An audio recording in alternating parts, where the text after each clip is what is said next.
nila, masarap magkaroon ng best friend. May taong poprotekta sa'yo, may taong magpapasaya sa'yo, pero handa mo bang itaya ang pagkakaibigan para sa hinahangad mong pagmamahalan? Nooy umiibig na ako, subalit nasaktan. Ako si Princess. Grade school pa lang ako, palagi ko ng kaklase si Ivan. Magkaibigan kasi mga magulang namin, kaya kung nasan ako, nandun rin siya. Mapalungkot man o mapasaya, sa kulitan man o problema. Yan si Ivan, ang taong lagi kong kakampi sa buhay. Nang ikaw ay makilala, biglang napako ang nadarama.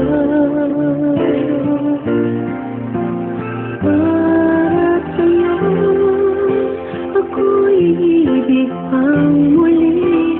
Dahil sa'yo, ako'y ibig ng muli. Ang aking puso'y pag-ingatan mo. Dahil sa ito'y muling magmamahal sa'yo. Parang sa'yo. Isang araw,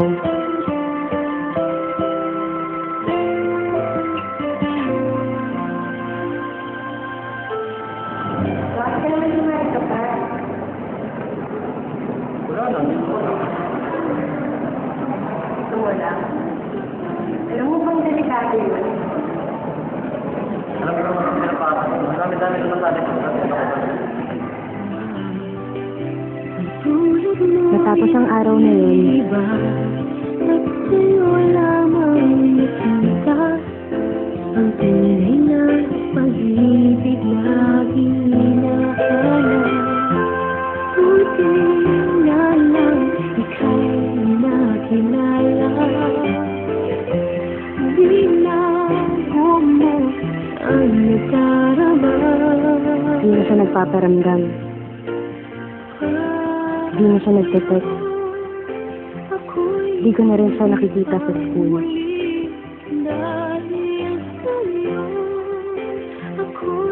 Kamusta na kaya siya? Pinuntahan ko siya sa bahay nila.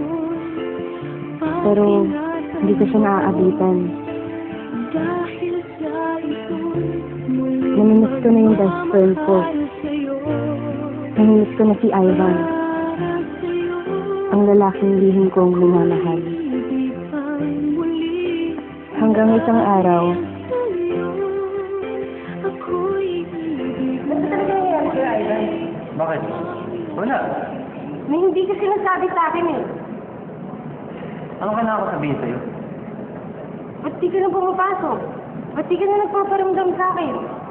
Ba't di ka nagre-reply sa mga text mo, Ivan? Ivan! Ano talaga nangyayari sa'yo? Ba't ka ba nangyayari sa buhay ko? Ano ba kita?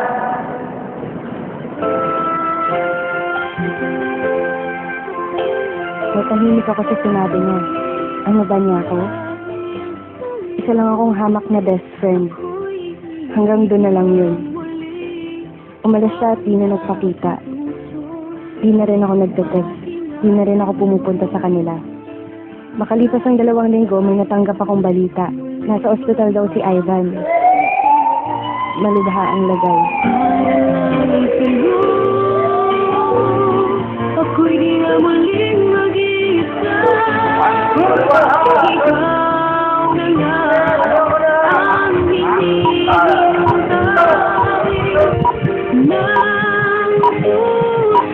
susubok para sa'yo.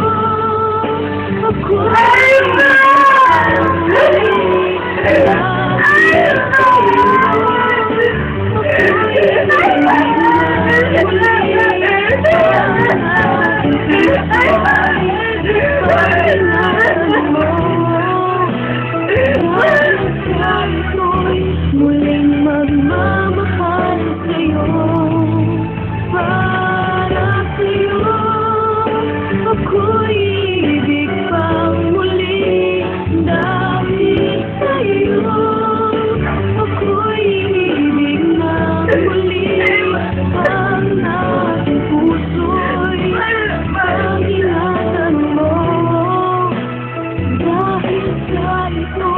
muling Nalabas sa akin ang cellphone ni Ivan.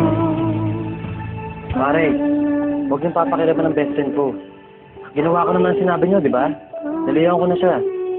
Basta huwag niyo nang gagalawin si Princess. Mahal na mahal ko yun.